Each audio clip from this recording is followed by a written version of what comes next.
This one is from Marlene. We're going to dig right into it because we only have a half hour and you have lots of questions.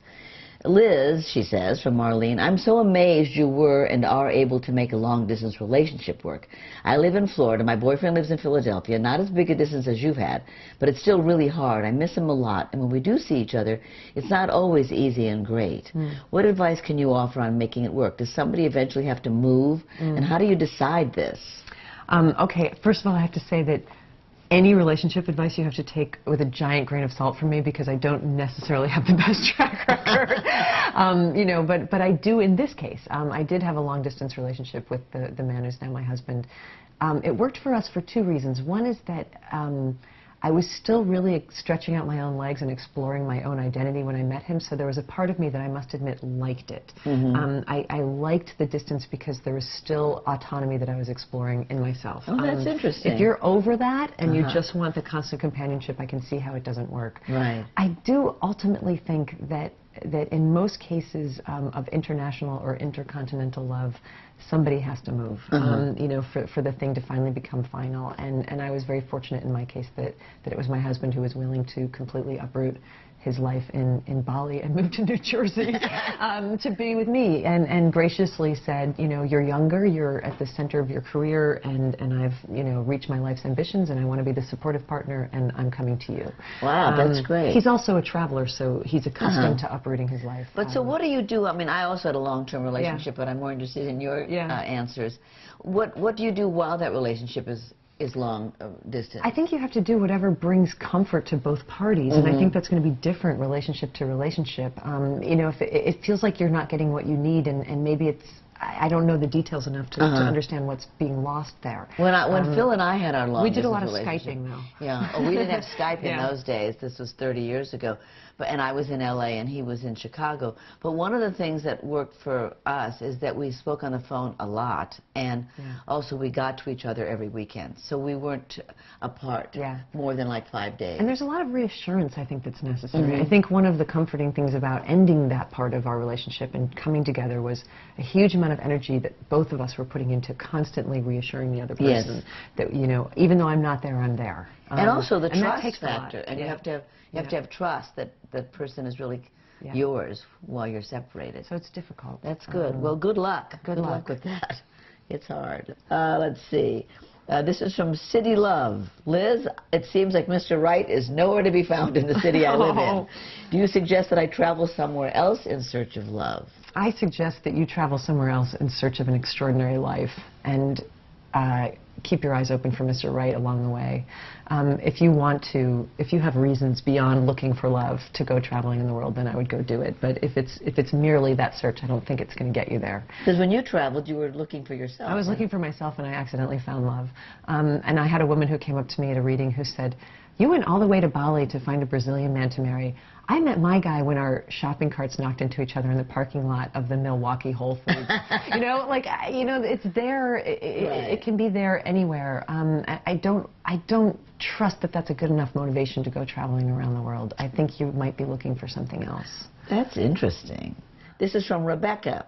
I recently got divorced and pursuing my dreams in the arts. I've started dating somebody, but I'm nervous about balancing my dreams with the relationship. I'm pretty wounded from my ex-husband, with whom my goals were a point of contention because it took time away from our marriage, in his mind. Can you offer some advice on how to balance a relationship and your dreams?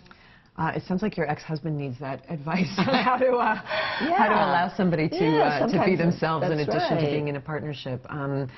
You know, my hope and prayer is that this new relationship for you is with somebody who's more understanding and who recognizes that you know, separation is not abandonment, and that there are times when you might have to go off and pursue something that is probably the thing that made you interesting to him in the first place. And you know, I do think, though, I have to caution everybody against this word balance, which has just become so fetishized in our culture. And I think sometimes, to be perfectly honest, it sets up a standard that's impossible for people to find in their real lives. I don't want to sound pessimistic. It's more of a realistic approach.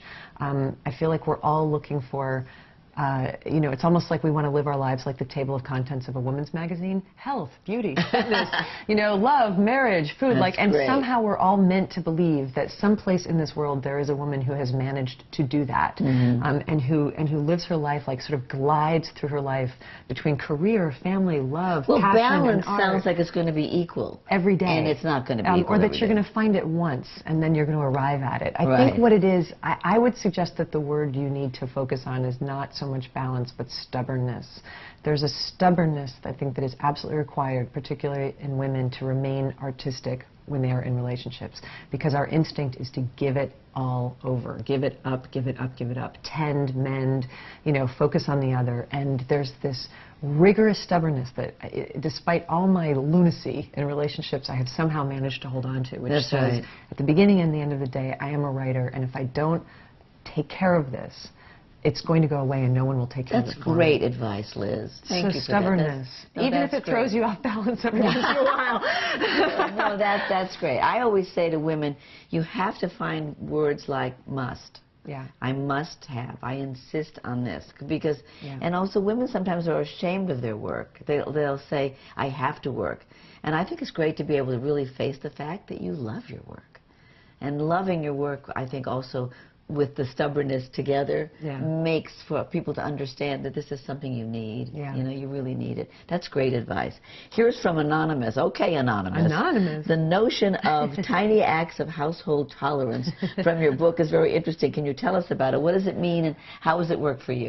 This is something that I was writing about because I found it very interesting when I was studying marriage to write the book Committed, that in religious traditions throughout the world there's a big anathema against marriage. It's interesting because we think of, you know, the Christian conservative movement in this country being very pro-family and pro-marriage, but even Christianity for its first 1,000 years was very anti-marriage. It was anti-union. It was anti-family. Really? It was pro-celibacy and pro-brotherhood. The idea was that you would live in utopic monastic communities and you would commune only with God, and communing with another human being, especially sexually, was extremely threatening to your Somebody must relationship have with been God. doing it. Well, exactly. The race went on. Exactly. And their idea was not that you would have Christians, but that you would convert them. Right? So nobody had to have sex. It was a little bit utopian, and it didn't quite work. Right. But also, you know, in Buddhism, the Buddhists said that a householder, somebody who's married, can never find enlightenment. You know, it continues throughout. In yogic culture, you have to leave your family and go in the woods.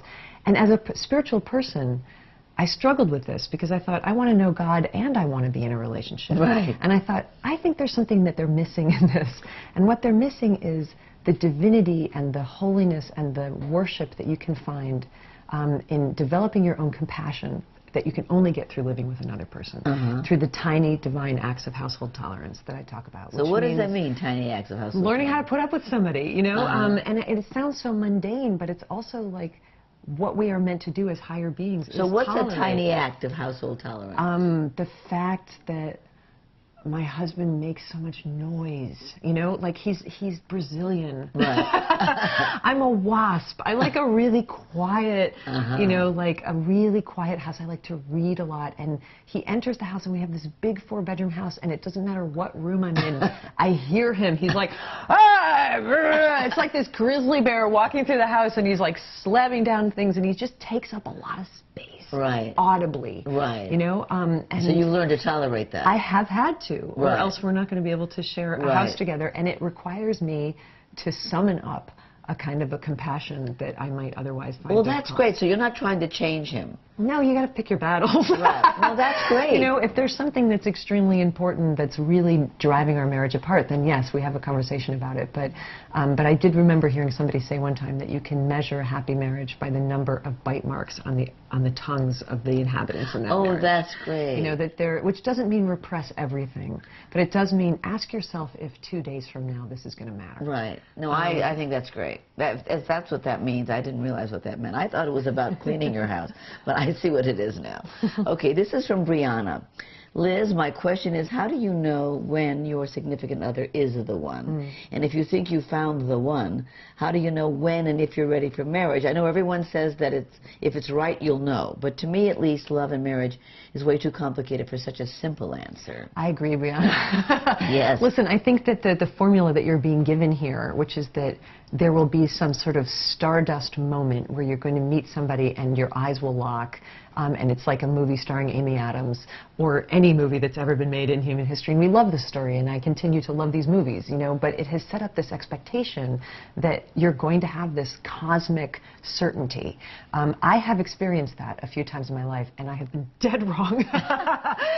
Dead wrong, you know, like a couple times. When you said a few times, I realized. Twice, you know, twice in my life I have looked at someone from across the room and been like, that's it, therein lies the answer to everything, and I could not have been more mistaken. I don't trust that anymore. I don't think anything that comes of value in this world comes instantly. You know, I had a monk in India who used to say that instantaneous bliss dissolves instantaneously. Oh, that's great. You know, anything that arrives instantly can depart instantly. And I think the mistake that we make is that we keep looking to find love, when in fact the answer that any wise and older person can tell you is that you must build it. You know, and I think that what you do is that you try to find somebody who's like-minded. You know, you find somebody who seems similar to you, who's engaged with you, who's paying attention to you, who wants the same things that you want in life.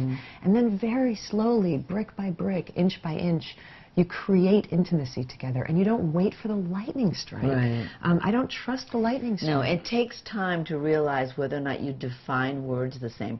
I realized that when I was going with Phil.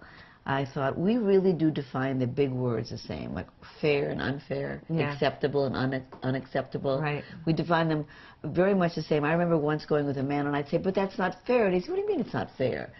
And I thought, this will never work if he doesn't see the same things as fair that I do. So That's the really big words are good. Yeah. Great. And then slowly talk it over. I don't think you need to decide in a minute if you're in love or if you need to get married. I think that would be a mistake.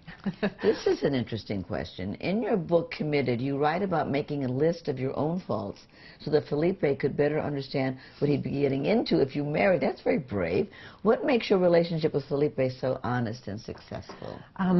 You know, this was something that happened when we were in exile, in immigration exile, and we were in Laos, in northern Laos, and I went into a little shop and I was talking to everyone about marriage that year because I was interested in gathering opinions from everyone in the world. And this little Laotian shopkeeper woman who I started talking to, who spoke very good English, said, "Did you tell him your faults?" Really? You know, and she said, romance, and she just had this incredibly eloquent thing where she said, romance is about lying. When you're romancing somebody, you're presenting this incredible vision of yourself. Right. Because your seduction is all about smoke and mirrors, and that's wonderful, and it's enjoyable, and it's a game, and it's a dance. But if you're talking about marriage, get rid of that for a minute. Have you told him who you really are, so that he has the chance to decide if this is really somebody he wants to be with? Would you tell us one of the faults that you wrote down? I wrote down my top 5, but the list was so long that I had to narrow it down. Can you tell us any? The enormous amount of attention and affection that I require, which other men have considered a fault, which he considers a pleasure. Good. The fact that I'm a coward in conflict. Absolutely cowardly. I will bury it and bury it and bury it, and then a pin drops and you're in huge trouble and you'll never know why. You know, I can keep going. You know, and then he did the same. And then he did the same for me. You know, he said I've always been good at making money, never figured out how to save it. You know, you know, just like one thing after another. And I think that what it came down to is something that psychologists call your core needs, right? We all have this beautiful, idealized grocery list of everything that we would love to have in a partner. But if you cut all of that away, there's probably 1 or 2 things that really are deal breakers that you cannot live without. And if you're getting those, then the rest of it's all right, you know? Then you can do the little tiny household thing. You know what I mean? Yes, like, he doesn't have any problem giving me affection. I can't live with somebody who is withholding. I can't live with somebody who's dishonest. You know, it's good to pick a Latin guy. Yeah. You were smart. If you can't handle I was going to say, for a wasp, you're pretty smart. If you want affection, go south of the border. Pretty good. I didn't end up with a Norwegian. No, you didn't. This question is for Liz Gilbert. I have a 23-year-old daughter who's been involved with the same guy for about 4 years, and they've recently been talking a lot about wanting to get married. I believe they are seriously considering this, and I want to be supportive as he's a wonderful guy, but I feel she's too young and has a lot to learn for herself. I do not want her to feel tied down so young from really going out there and achieving her goals and aspirations. What are your thoughts on young marriages, and how should I get through to her? Oh, mothers. I can imagine how terrifying it must be to be a mother of a daughter, a brilliant, beautiful daughter who you want to have the best for. I have no idea how one gets through to a 23-year-old. You know, I can guarantee you that there is absolutely... I got engaged at 23 myself the first time. There is nobody on this planet who I would have listened to or did listen to when I was warned off about getting married too young. You could give her my book, because in my book I do lay out the statistics, which are very... Committed, which are very daunting and very sobering about what young marriage actually means. When people always say to me, is there anything that you learned overwhelmingly from your research in marriage, the number one thing that comes out again and again and again, for women most of all, is that you really must wait. There is very little, if not nothing, to be gained from getting married young. The divorce rate that we have in this country of 50% that we always talk about is a very misleading number, because most of that involves people who got married under the age of 25. If you get married under the age of 25 in America, your chances of ending in divorce are closer to 80%. Oh, gosh. I don't like those odds, you know. And not only that, even if you do stay married, the women who consistently report themselves happiest in their marriages are the women who got married later in life, had children later in life, developed their own careers, their own identities, their own financial stream in life before they settled down. And those are the women who consistently and stably report themselves to be the happiest families and the happiest marriages in the country. So get committed and give I don't it think to she's her. going to listen to you. I don't know if she'll listen to me. I wouldn't have listened to me when I was 23, but you're right to worry. But I think she has a better chance of listening to you. But I don't know how you interfere with a 23-year-old's mind. But you can try. This is from Anonymous. In writing and researching Committed and being married yourself, you surely gained a new appreciation and understanding about marriage. What myths about marriage should people let go of? Well, the myth I think that is the most destructive, not just in marriage but in our relationship, is the myth of the soulmate. You know, and it's so deep. I mean, it goes beyond contemporary American culture. It goes to, you know, Aristophanes and in ancient Greece, talking about this idea of where humans came from, that before we had these bodies, we were actually a conjoined species where we all had 2 heads and 4 arms and 4 legs, and our perfect mate was built into us. And Zeus punished us for our hubris and cut us all in half and made us into these one-headed, you know, and we've spent the rest of eternity trying to find that other piece. And I don't think that I was personally in any position to be a member of a committed, responsible adult relationship until I let go of that idea that someday, Jerry Maguire-like, I was going to find someone who completed me. I have had to learn how to accept the presence, the constant presence of my own incompletions. I have completed what I can, and I will always, like all of us, walk around feeling a little dissatisfied. Right. You know, it's human nature. We kind of want, we long, we yearn, we feel unfinished always. And the fantasy is that you're going to find the right person, and all of that will be vanquished. And you will never again be lonely. You will never again feel empty. You will never again feel a sense of failure or inadequacy. And I think that is far too much to put on another human being, to ask that they do that for you when they can barely do it for themselves. Right. Find that a partner, is a big myth. That's find a a big partner, myth. you know, find somebody to stand beside you on your life's journey, but to look for completion, I think, is a dangerous. That's a great myth to get rid of. This is from somebody called Stardust 2034. What a great guest, she says. Love your work, Elizabeth. My question is, if you had to choose a couple of songs and make a soundtrack to your life, what would they be? You can do that now, can't you? You know, it would have to be La Vie en Rose, the Edith Piaf version, Really? I think. You know, there's little songs that I always have humming in my head. But I have to say that there's a song that Eddie Vedder wrote for the movie Eat, Pray, Love, that he specifically wrote for that film, that is the only thing that when I hear it and read the lyrics, I feel like completely captures and makes me feel all over again. What's one of the the entirety? It starts with, I felt part of the universe calling out to reach me. And it's just about this yearning for God and yearning for self. And there's a wonderful line about this prayer that says, fill my heart with discipline, you know, which is, I think, where I began my journey into divinity, my journey into adulthood, was just this rigorous, disciplined, hungry, passionate search for self, for knowledge, for love, for this lust for life. And, and I think that's become my sort of theme song. And it's nice to have somebody write it for you. That's so great. That's so great. It's called Better Days. Our road is paved with better days. We have to get that. That sounds good. Nice. This is from Karen. When I read Eat, Pray, Love, it seemed to me that you had such a breakthrough with the meditation when you were in India. You struggled and struggled with it, and then Eureka.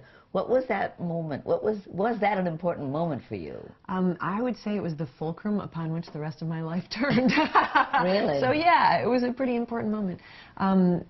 I get to take that with me always. I don't feel like that all the time, but I can always remember what it felt like in that moment. Was the struggle that you couldn't focus? The struggle was that I couldn't quiet my mind. Yeah. And the struggle was that I wasn't good enough, I wasn't good enough, I wasn't good enough. You know, I wasn't good enough at meditation, I wasn't good enough at silence, I wasn't good enough at And how long did it contemplation. take to get, because that is difficult 4 for a lot of months. people. Yeah. No, that's 4 difficult. months. And then something happened and it all quieted and the whole sort of myth of the world fell away. And the world just became so lovely, and it was almost comic. It was warm and humorous, this moment, where I just felt like, oh, it's so cute that you used to think that you're not part of this whole beautiful, divine story. It's so cute that you used to think that there's any separation between you and anyone else. It's so adorable that you don't know that you're made out of God. Like, all of a sudden, it just all came very clear. And did you have a teacher going through this? This was with meditation practice and with monks, so nobody was sort of, I was just sort of repeating my mantra and sitting there in meditation. All of a sudden, the whole world was so completely, delightfully, cheerfully how nice. Revealed. And then I lost it and immediately went back to, oh, I want to hold on to this forever. And that's when it went away. But I can never forget what it felt like, and it has sort of informed my life forever since. Oh, that's fabulous. This is from Kate. I've always struggled with my fear of commitment. I come from a family of divorce. I don't have a lot of faith in the institution of marriage. Before my current relationship, I've had 2 long-term significant relationships. And in those relationships, I ended them because they were getting too serious and talking of marriage. Now I'm with a wonderful man that I actually could consider marrying, but with this nagging feeling that marriage means entrapment and unhappiness. Will that ever go away, that nagging feeling of entrapment? I think this is something that you and your partner should talk about with a third party in the room. You know, I think that if you're serious about wanting to stay with this person, the very best thing for you to both do is to get a neutral professional who you can sit with and discuss these issues and what's at the bottom of them, and articulate your fears. I mean, my experience with fear is that Rumpelstiltskin-like, once you're able to give it a name, it tends to lose its power. You know, and I can completely understand your question. I wrote an entire book about trying to process my own fears of commitment and my own fears of marriage, and I think just by identifying it and by discussing it with a warm, giving, listening partner, I was able to work my way through. I do also want to say, I don't believe necessarily that every committed relationship has to end in matrimony.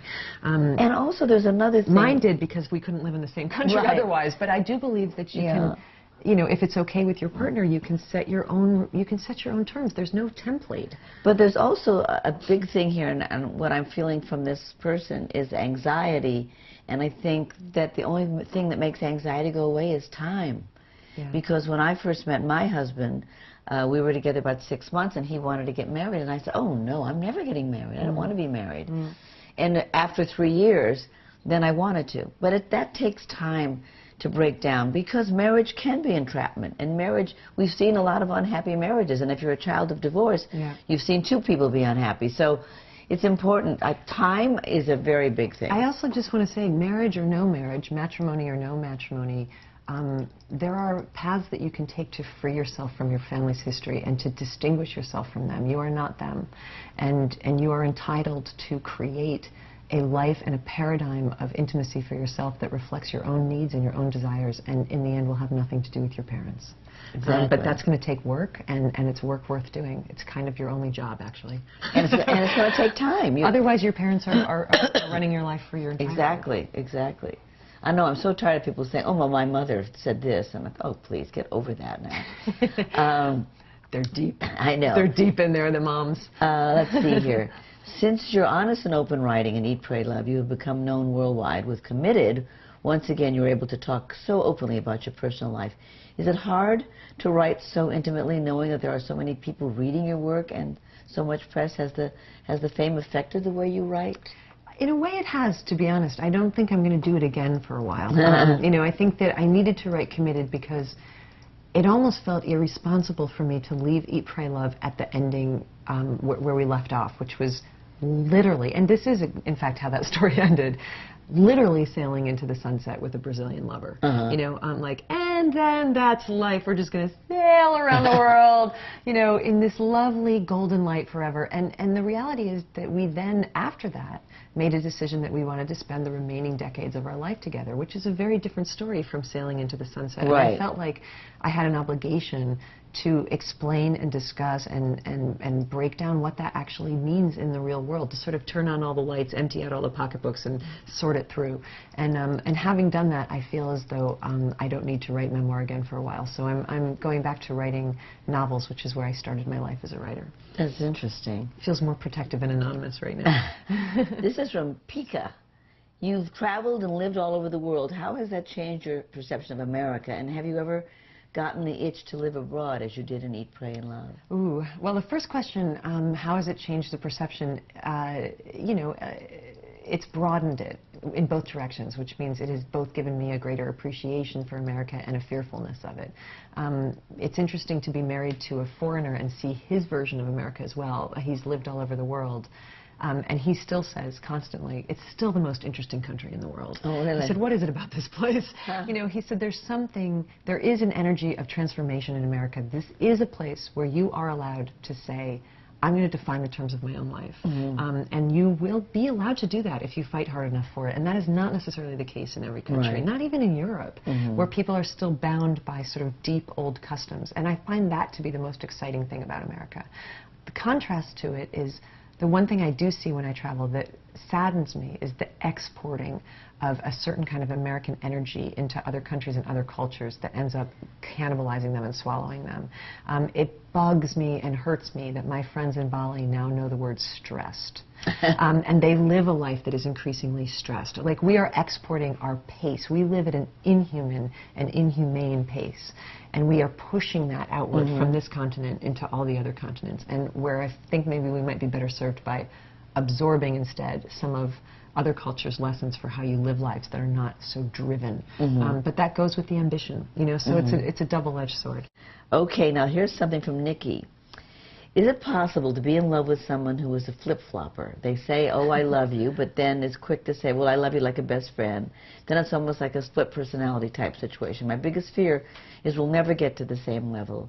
I'll always want more, and he'll continue to act like we're back in high school. God, I've never been with anybody like that. Is it possible to be in love with someone like that? It's completely possible. It's impossible to be in love with a serial killer too, but I'm not sure that it's beneficial or healthy. Right. You know, I think there does come a time in our lives where we have to start making the hard decisions. I have loved people who are bad for me to love, and I did it for as many years as I was able to stand the abuse and neglect that came with that until I left. And it didn't mean that I didn't love them. It just meant that they were incapable of loving me in the way that I needed to. So anybody who doesn't make you grow is too small for you. That's great. What a good thing to say. So I don't know. I'm not into it. I'm not into this guy. I'm not feeling it. I'm not either. And it's what you said earlier. Although I understand why you would love somebody inadequate. But you know, Liz talked about writing down her faults. Another thing that I think is good that I one time did is I wrote down my needs. And if your need is to have somebody love you and to express their love and to be dependable in their love, then this is not a good person for you. And I think that's really important. You know, do you need a flip-flopper? Maybe you do. I need a flip-flopper. If you do, you found the right guy. If you need somebody to depend on. So I think maybe the need list would be a good one, too. The core needs. Yeah, the Valentine list. Well, we're out of time. It's been fabulous. Oh, thank you are so so much. good. Oh, I've enjoyed Isn't she great? I mean, really, so profound. Thank you. Yeah, It's been really. lovely.